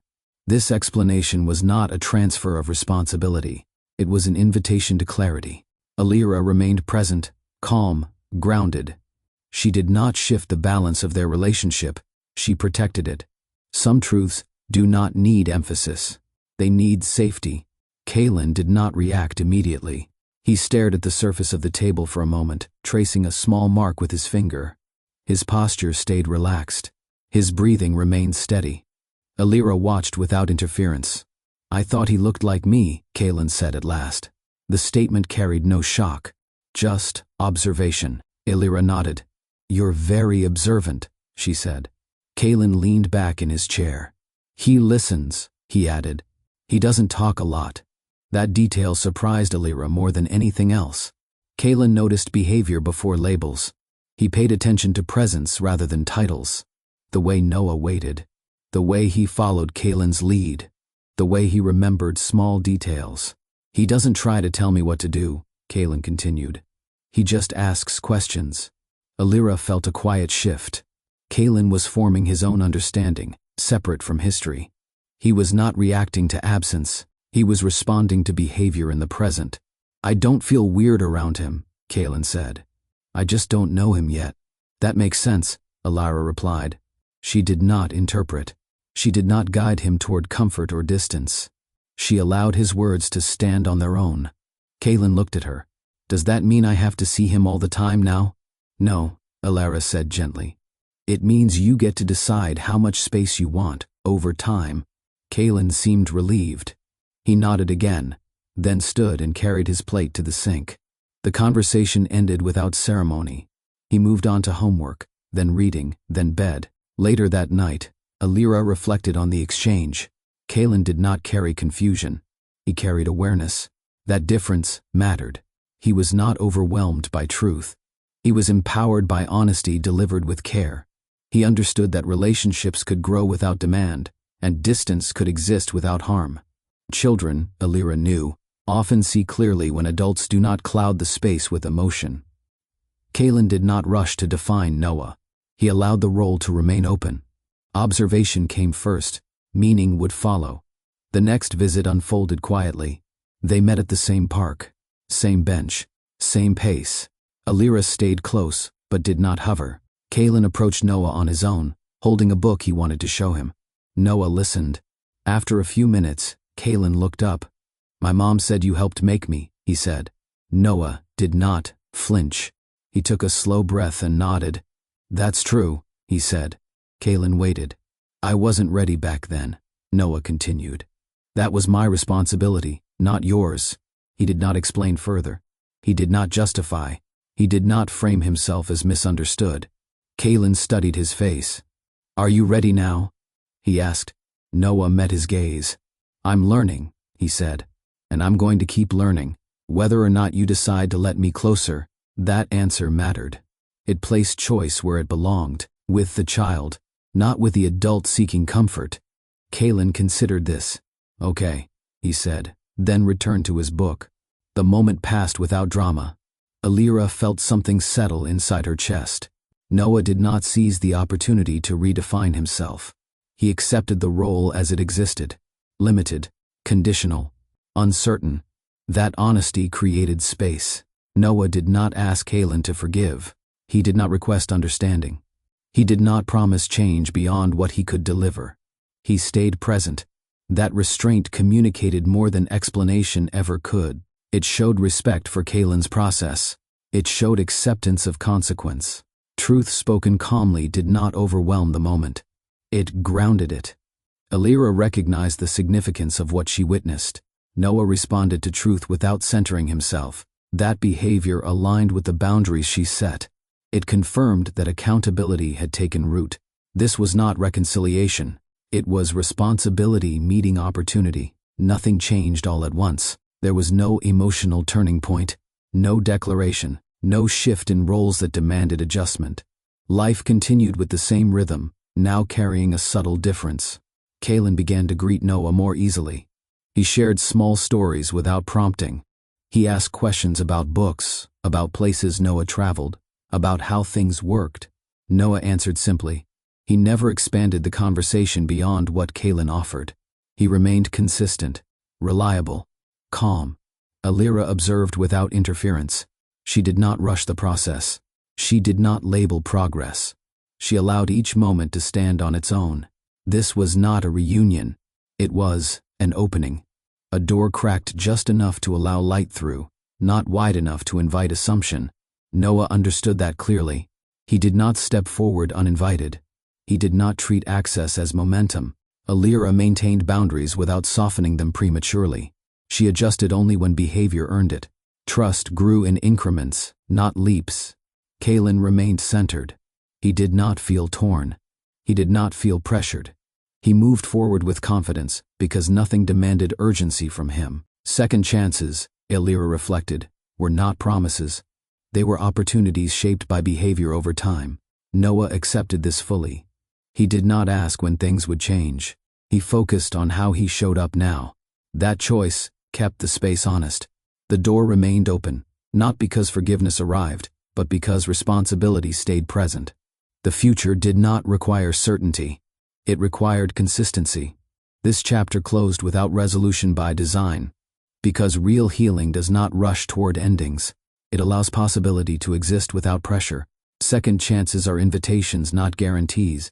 Time moved forward without announcement. There were no milestones marked with certainty. No moment where Alira named what this new shape of life meant. She allowed things to exist without definition, because definition often carried expectation. What she watched instead was behavior. Noah continued to arrive when he said he would. He respected the space Alira maintained around Kalen. He never assumed closeness. He never spoke as if progress belonged to him. His presence stayed consistent, calm, and unforced. That mattered more than words. Alira understood something many people overlook. Love that arrives before respect rarely lasts. Respect builds the ground love may stand on later, if it ever does. She did not romanticize the situation. She did not rewrite the past to make the present feel easier. She held both with honesty. Noah did not seek reassurance from her. He did not ask where this was going. He did not attempt to interpret moments as signals. He stayed focused on what he could control, how he showed up, how he listened, how he respected the structure already in place. That restraint changed the atmosphere. Alira felt no pressure to respond emotionally. She felt no need to guard herself further. Respect created space without demand. Kalen benefited most. He moved freely between moments without confusion. He did not sense tension or unspoken expectation. He experienced adults acting with care rather than urgency. Alira noticed how calm remained intact because no one rushed to label the future. Love, she believed, did not need to arrive loudly to be real. Sometimes it arrived through patience and restraint, sometimes not at all. Either outcome would be acceptable. Respect allowed her to stay grounded. It allowed Noah to remain accountable without performance. It allowed Kalen to continue growing without carrying adult emotion. This was not a story of return. It was a story of alignment. Alira did not reopen doors because she missed what was. She allowed space because respect existed where entitlement once lived. If love ever followed, it would arrive without pressure. If it did not, peace would remain. That was enough. Alira never confused effort with entitlement. She watched Noah closely, not with suspicion, but with clarity. Accountability, she believed, was proven through repetition, through how someone behaved when comfort was not guaranteed. Noah understood this. He did not ask for expanded access. He did not assume that consistency would earn him more time. He waited for permission rather than momentum. When plans shifted, he adapted. When Kalen needed space, he respected it. When Alira adjusted boundaries, he accepted the change without complaint. Accountability stayed present because it was chosen daily. Alira did not reward behavior with praise. She did not soften structure prematurely. She allowed trust to grow naturally, unforced, shaped by evidence rather than hope. That choice protected everyone. Kalen never felt pulled. He never felt observed as a prize or proof. He remained a child, free to engage or retreat without consequence. Noah learned that access was not something he could negotiate. It followed accountability, not apology. Presence mattered only when it respected existing stability. Alira did not frame this as punishment. She framed it as responsibility. Accountability meant Noah accepted the reality he entered late. It meant he did not ask Kalen to fill gaps left by years of absence. It meant he did not lean on Alira for reassurance she no longer owed. This structure allowed honesty to exist without damage. Alira felt no urge to protect Noah from discomfort. Growth required discomfort. She allowed it to remain without intervening. She also allowed herself peace. She no longer questioned whether she made the right choices. The outcome spoke clearly. Her son felt safe. Her life remained steady. Accountability shaped the present without rewriting the past. Some people confuse access with forgiveness. Elira did not. She understood that forgiveness, if it arrived, would be private. Access required responsibility visible to the child involved. Accountability before access kept the space clean. Elira valued peace more than resolution. She had learned through experience that not every story needed a reunion to feel complete. Some stories reach truth through calm continuity rather than dramatic return. This one did. Life settled into a rhythm that held everyone without strain. Kaylin thrived in routine. Noah remained present without pressure. Elira continued to live without negotiating her boundaries. Nothing felt urgent. That absence of urgency was the greatest sign of healing. Elira did not seek reassurance from Noah. She did not test his growth. She allowed time to reveal consistency naturally. Peace remained intact because no one attempted to accelerate the process. Reunion, she knew, often came with expectation. Peace came with acceptance. She chose peace. Noah respected that choice. He did not push for definition. He did not ask whether they were moving towards something. He focused on the present moment and allowed meaning to develop on its own. Kaylin sensed this stability and relaxed into it. He did not carry responsibility for adult outcomes. He was not asked to mediate emotion. He simply existed within a safe structure where adults behaved predictably. That was the greatest gift Elira could offer. Peace did not erase the past. It prevented the past from controlling the future. Elira felt no bitterness toward Noah. She also felt no obligation to restore what was lost. Both truths could exist at once. This was not a reunion shaped by nostalgia. It was a coexistence shaped by maturity. If the future shifted, it would do so organically. If it did not, peace would remain the measure of success. Elira trusted that outcome. This story does not end with certainty. It ends with possibility. Elira stands grounded in her choices. Noah continues to show up without demand. Kaylin grows within an environment shaped by honesty and care. No promises are made. No outcomes are guaranteed. And that is the point. Real growth does not rely on declarations. It relies on behavior sustained over time. Love that survives does not rush. Peace that lasts does not negotiate with the past. Elira chose dignity when betrayal offered chaos. She chose silence when reaction offered spectacle. She chose protection without poison and accountability without cruelty. Those choices shaped everything that followed. Noah learned that access is earned, not claimed. That apology opens doors only when behavior stays aligned. That second chances exist as invitations, not assurances. Kaylin learned something even more important.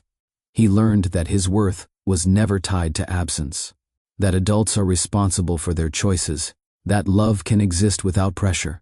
This is where the story leaves you. Not with a reunion, but with reflection. What would you have done in Elira's place? Would you have walked away quietly or demanded answers? Would you have allowed access slowly or closed the door completely? Share your thoughts in the comments. Like this video if you believe dignity should always come before desire. Subscribe for stories rooted in growth, accountability, and real consequences. Because the most powerful endings do not promise anything. They leave room for truth to continue.